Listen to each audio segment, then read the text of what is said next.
ఈ మధ్యన కొన్ని సంస్థలు స్త్రీ పురుషుల విభాగాన్ని అర్థం చేసుకోకుండా మరి ఒకరికొకరు అన్నయ్య అక్కయ్య అని పిలుచుకుంటూ సంస్థలో జరుగుతున్నటువంటి ఒక విచిత్రమైనటువంటి విషయాలన్నీ కూడా బయటకు వెలుగులోకి వచ్చాయి. విన్నావు కదా నువ్వు కూడా.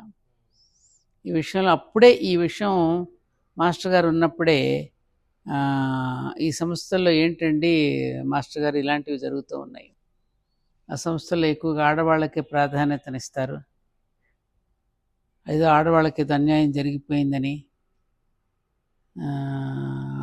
వాళ్ళకి ఏదో ప్రథమ స్థానాన్ని ఇస్తున్నామని వాళ్ళు అంటూ అన్నయ్య అక్కయ్య అని ఒకరినొకరు పిలుచుకుంటూ ఉంటారు. అక్కడేమో వివాహానికి సంతతికి వాళ్ళు ప్రధానంగా ప్రాధాన్యత ఇవ్వకుండా ఉంటారు.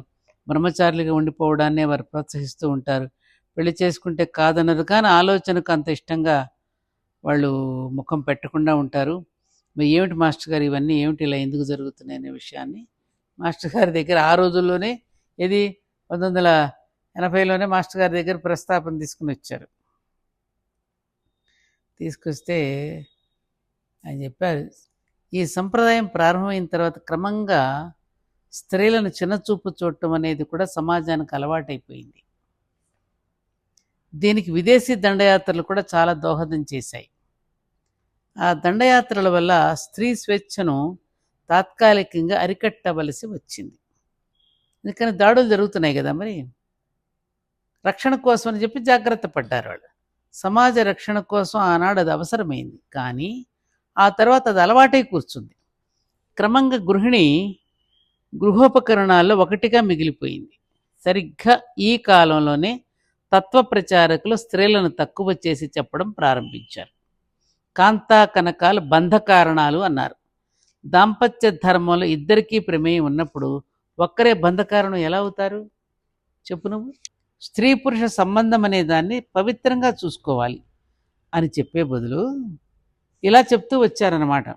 ఈ చెప్పడం సృష్టికి మరి విరుద్ధం కదా, అది ఒక పాపకారమే కూర్చుంది. దాంపత్య ధర్మాన్ని చిన్నచూపు చూడటం ఒక తప్పు, స్త్రీ జాతిని చిన్నచూపు చూడడం రెండవ తప్పు. సైన్స్లో ఒక సూత్రం చెప్తారు చూడు, మనం చేసిన ఏ చర్యకైనా ప్రతిచర్య ఒకటి ఉండి తీరుతుందని. For every action there is an equal and opposite reaction. ఈ సృష్టి సూత్రం మనం చెప్పుకుంటున్న అంశానికే వర్తించింది. నేను ఎప్పుడు చెప్తా చూడు, చక్రవడ్డీతో తీర్చుకుంటున్నారు. ఆనాడు స్త్రీలను అణిచిపెడితే ఇవాళ చక్రవడ్డీతో తీర్చుకుంటున్నారు. నేను ఎప్పుడు అనను, అదే మాస్టర్ గారు కూడా ఆనాడే చెప్పారు ఈ మాట. ఈ సృష్టి సూత్రం మనం చెప్పుకుంటున్న అంశానికే వర్తించింది. ఈ జరుగుతూ వచ్చిన దారుణానికి ప్రతిచర్యగా ఇప్పుడు మీరు చెప్పిన సంస్థల లాంటివి రూపుకట్టుకోవడం జరుగుతోంది.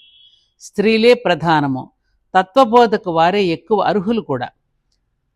మా సంస్థల్లో మొదటి పీట వారికే, వారి ప్రకారమే మిగిలినవన్నీ జరుగుతాయి. దాంపత్య ధర్మం విషయంలో కూడా స్త్రీలు పురుషులను ఎక్కడ ఉంచాలో అక్కడ ఉంచుతారు, తమ పవిత్రతను నిలబెట్టుకుంటారు. పురుషుల్ని దరిచేరనీయకుండా బ్రహ్మచారిణులుగా ఉండిపోతారు. ఏ విధంగా చూసినా అన్ని కోణాల్లోనూ స్త్రీమూర్తిదే పై చేయి, పురుషుడు ఆమె కడుగుజాడలో నడవవలసిన వాడు.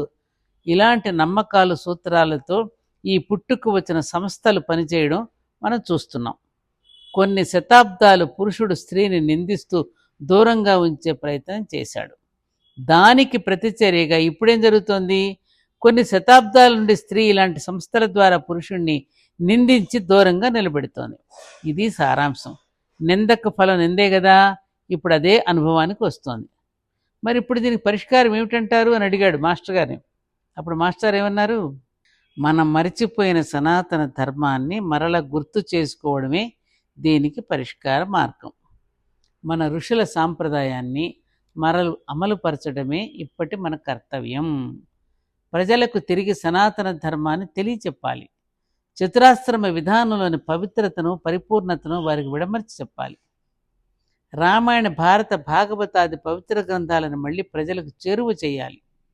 వాటిని ఆదర్శంగా కొని నిండైన గృహస్థులుగా జీవించి తరించగలగాలి అని ప్రజలకు నొక్కి చెప్పాలి.